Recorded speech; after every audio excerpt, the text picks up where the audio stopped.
Sir composition मतलब क्या? Composition मतलब गवर्नमेंट ने डिजाइन किया हुआ एक फालतू सा स्कीम जो जीएसटी लॉ को फेल करता है। किसको फेल करता है? जीएसटी लॉ, जिस इंटेंट से जीएसटी बना गया था उसको फेल करता है। इसलिए हमें कंपोजिशन स्कीम, जो भी जीएसटी के जानकार है, जो भी जीएसटी को रीड करते हैं, अप्रिशिएट करते हैं, एक्नॉलेज करते हैं, जैसे मैं हूं, I love the GST but I don't love composition scheme, I don't love QRMP scheme. तो गवर्नमेंट ने क्या किया, कुछ छोटे मोटे बिजनेसमैन को खुश करने के लिए, ऐसा है ना कि सबको खुश करना पड़ता है, अरे आप लॉ बनाओ ना, खुश करने क्यों जा रहे हो? जो परफेक्ट लॉ है वो बनाओ। तो उन्होंने परफेक्ट लॉ ही बनाया था, लेकिन फिर दुकान वाले रेडी नहीं थे भरने के लिए। 18% जीएसटी बोलते तो उनको नहीं, ऐसा 18% जम नहीं रहा था उनको। तो गवर्नमेंट ने बोला 1% भरोगे, हाँ सब रेडी हो गए। 1% तो कहाँ 18%, कहाँ 12 और कहाँ 1, तो 1 के लिए सब रेडी हो गए। तो कंपोजिशन स्कीम मतलब तुम ज़्यादा दिमाग मत लगाओ, ऐसे तो सेक्शन 10 हम पढ़ने वाले हैं जब सब चैप्टर नंबर 3 में जाएंगे तब। कंपोजिशन स्कीम मतलब एक छोटे व्यापारियों के लिए लाया गया स्कीम।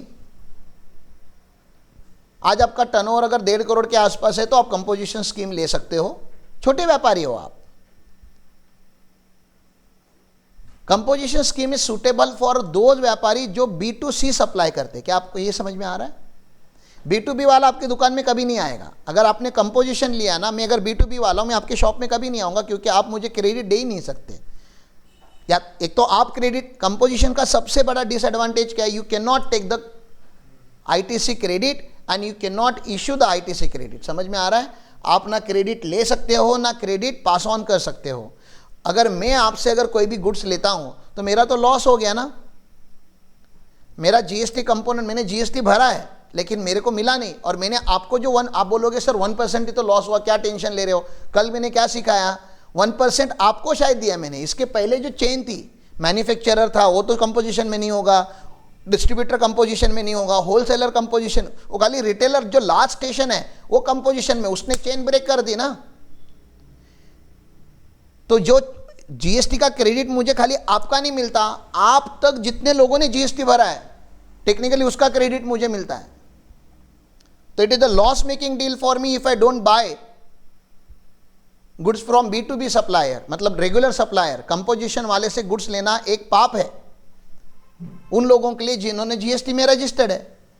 हाँ, मुझे अगर वड़ा पाव खाना है तो मैं नहीं सोचूंगा इतना, मुझे 2 रुपए का पेन लेना है तो इतना नहीं सोचूंगा, लेकिन I am talking in terms of business. The moment you have taken the composition, you have declare that you are a छोटा इंसान, है कि नहीं?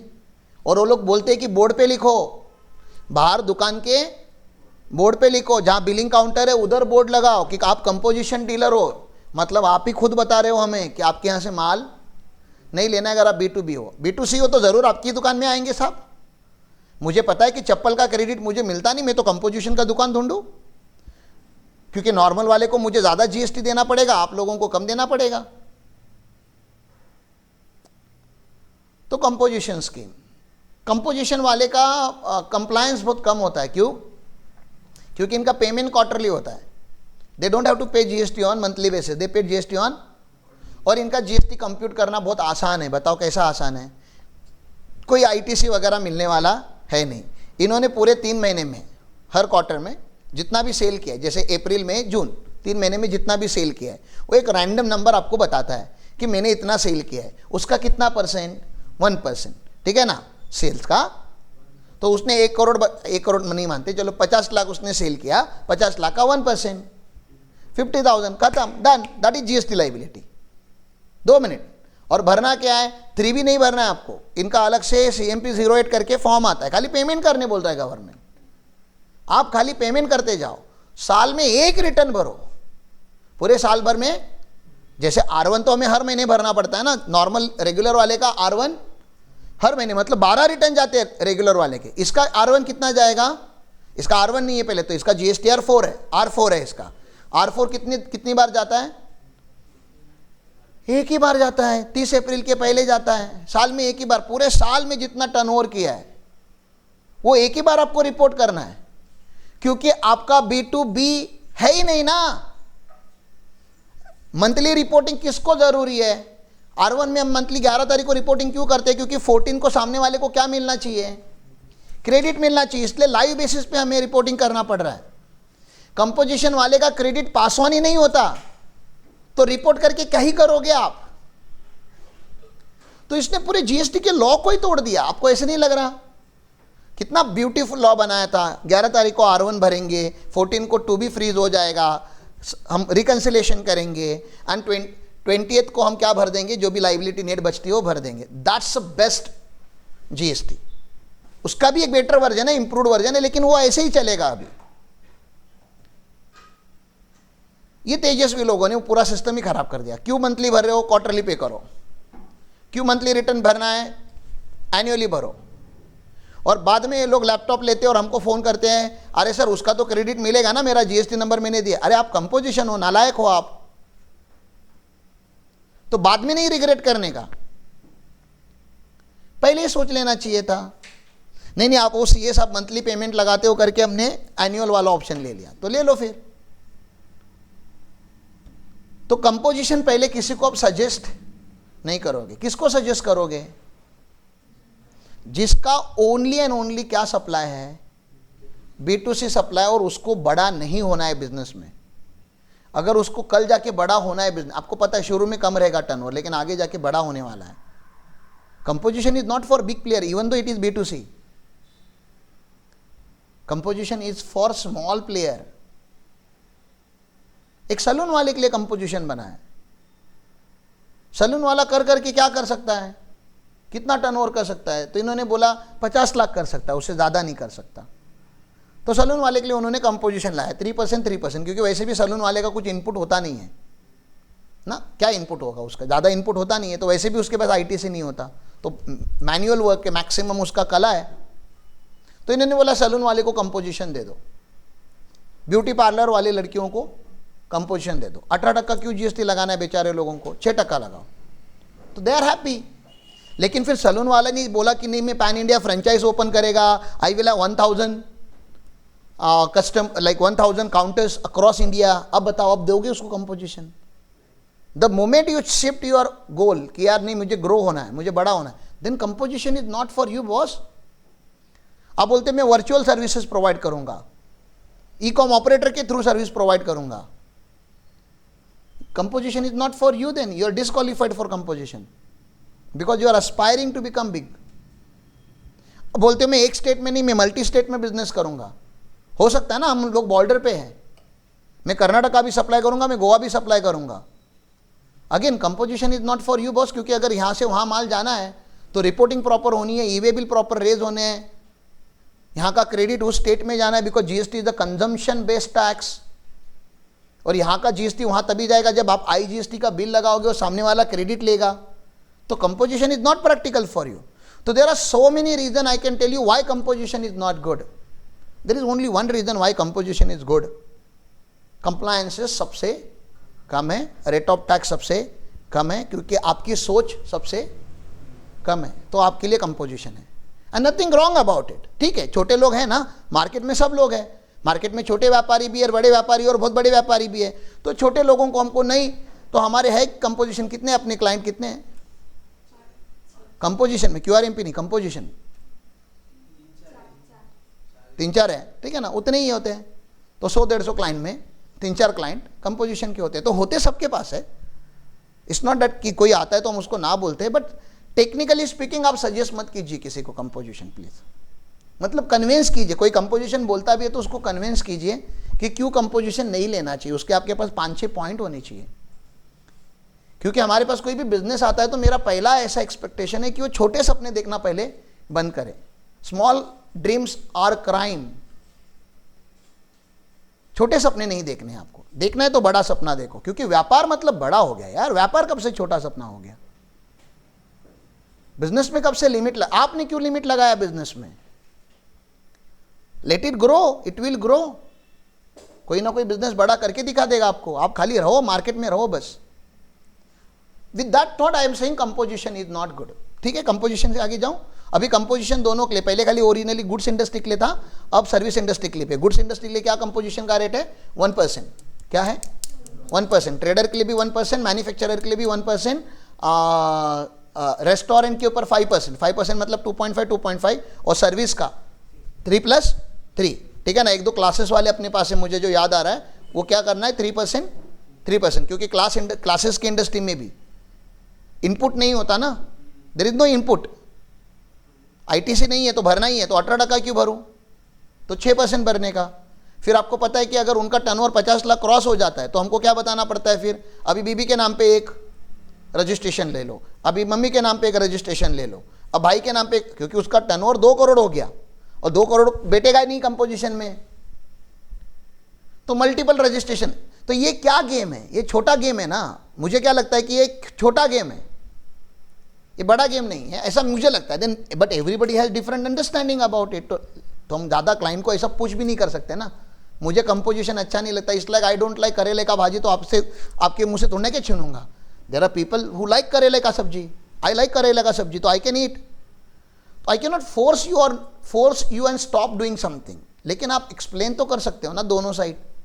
क्लाइंट का गलती क्या होता है कि उसको खाली पॉजिटिव साइड्स पता है, there is a negative side to it.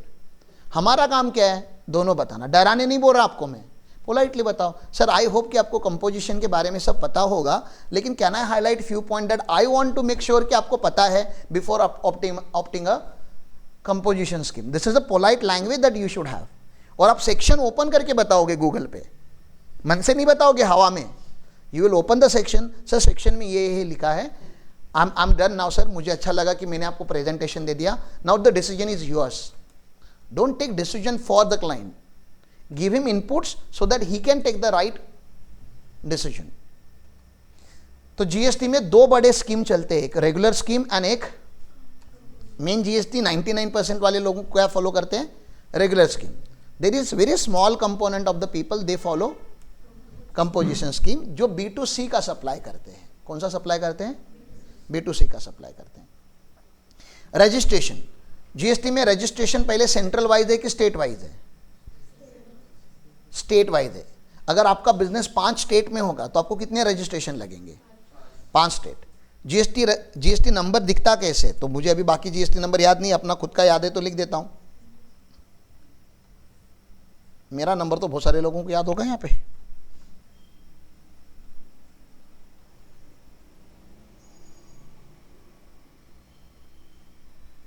तो ऐसा कुछ जीएसटी का नंबर दिखता है। कितने डिजिट दिख रहे हैं आपको अंदाज से, दिस इज 15 डिजिट नंबर, ठीक है ना। कितना डिजिट का होता है, 15 डिजिट का। उसमें का ये जो पहला 2 डिजिट जो होता है, फर्स्ट दो डिजिट जो होता है, ये क्या होता है, स्टेट कोड, यहाँ से स्टेट पता चलता है। तो 27 बोला तो महाराष्ट्र, हर स्टेट का अपना एक कोड है, ठीक है ना, तो वो स्टेट कोड से पता चलता है। ये आगे के जो 10 डिजिट है ये क्या है, ये हर इंसान का पैन है। तो हम जब कंपनी टू प्रोप्राइटरशिप की बात करते हैं, या प्रोप्राइटरशिप टू कंपनी में बिजनेस क्यों करना चाहिए, या एलएलपी स्ट्रक्चर में बिजनेस क्यों करना चाहिए, उसका ये भी एक रीज़न है। मैं इंडिविजुअल हूँ, मैं प्रोप्राइटर हूँ या आप प्रोप्राइटर हो, ठीक है ना, आपकी एक दिन डेथ होने वाली हो, मरने वाले हो तो फिक्स है ना, पैदा हुए तो मरना भी है ना एक दिन। अगर मैं सब कुछ मेरे नाम पे लूँगा, मतलब पैन मेरा तो जीएसटी भी मेरा, ठीक है ना। 15 साल 20 साल मैंने बिजनेस किया और उसके बाद अगर मेरी डेथ हुई और मेरे अगर लीगल है, मेरी वाइफ या मेरे बच्चे अगर बिजनेस को कंटिन्यू भी करना चाहते हैं, can they continue with my PAN and my GST number. मुझे पूछना क्या है, whether PAN and GST is a transferable document. मैं क्या पूछ रहा हूँ समझ रहे हैं आपको, मैं आपको ऐसे पूछ रहा हूँ, क्या मैं आपका बर्थ सर्टिफिकेट यूज करूँ, मेरा नहीं मिल रहा है, आपका पासपोर्ट आपका ड्राइविंग लाइसेंस यूज करूँ, मेरा नहीं मिल रहा है। अरे पासपोर्ट में अपना ले लूँगा ना ड्राइविंग, तो पासपोर्ट, डॉक्यूमेंट, 12th का सर्टिफिकेट, ग्रेजुएशन का सर्टिफिकेट ट्रांसफरेबल डॉक्यूमेंट है कि नॉन ट्रांसफरेबल डॉक्यूमेंट है। तो वैसे जीएसटी रजिस्ट्रेशन भी नॉन ट्रांसफरेबल है, पैन भी नॉन ट्रांसफरेबल है। नॉन ट्रांसफरेबल, मेरी जायदाद आपको नाम पे कर सकता हूँ क्या, प्रॉपर्टी सेल कर सकता हूँ क्या, अरे प्रॉपर्टी ट्रांसफरेबल डॉक्यूमेंट है, ट्रेडमार्क ट्रांसफरेबल है। तो there are transferable registrations and there are non transferable, this is non-transferable. I can sell you my whole company, but I cannot sell you my PAN number. Pan नहीं change हो सकता मेरा pan आपका नहीं हो सकता, मेरे ब्लड रिलेटिव का भी नहीं हो सकता। आप मेरे पैन को टेक ओवर नहीं कर सकते, आपका पैन मेरा पैन मर्ज नहीं हो सकता। This is non transferable registration. 1ZQ एक यूनिक कोड, वो रैंडम दिया जाता है ताकि आपका रजिस्ट्रेशन क्या हो जाए, यूनिक हो जाए, ठीक है ना। वो रैंडमली कुछ भी आता है, उसका वो ऑटो क्रिएटेड कैरेक्टर्स होते हैं। तो 15 डिजिट का जीएसटी नंबर होता है। चलो आगे। सर रजिस्ट्रेशन कब लेना पड़ता है?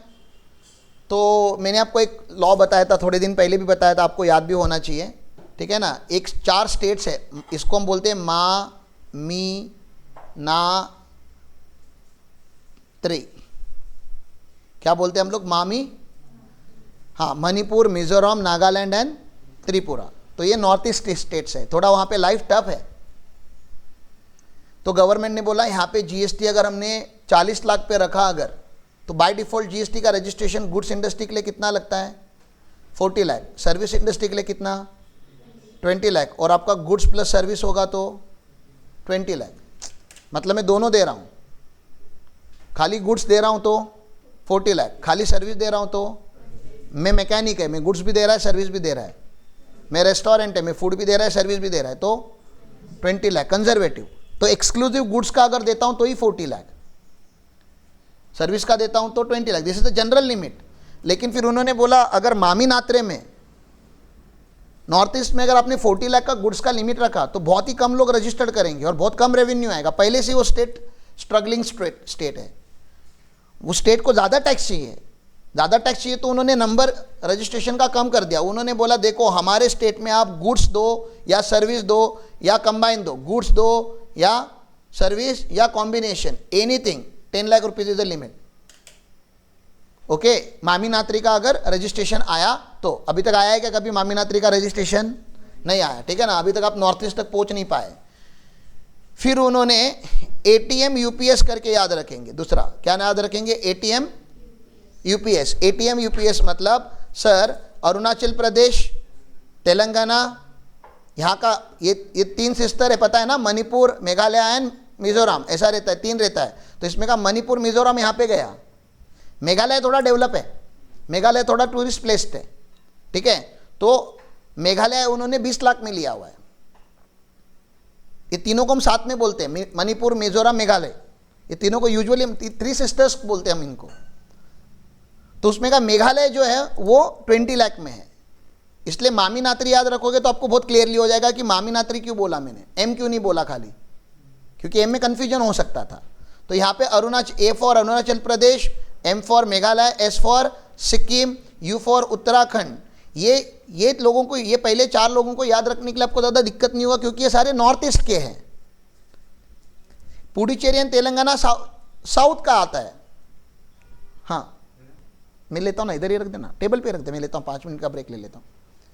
यहाँ तक क्लियर है? तो सर ये एटीएम यूपीएस, तो यहाँ पे यूपीएस में कैसे याद रखेंगे? ए फॉर क्या? अरुणाचल प्रदेश, टी फॉर क्या? Telangana, M for Meghalaya, U for Uttarakhand, P for Puducherry, S for, समझ में आ रहा है? तो ये आप लोगों का क्या हो गया? अरे ये कहाँ से आ गया?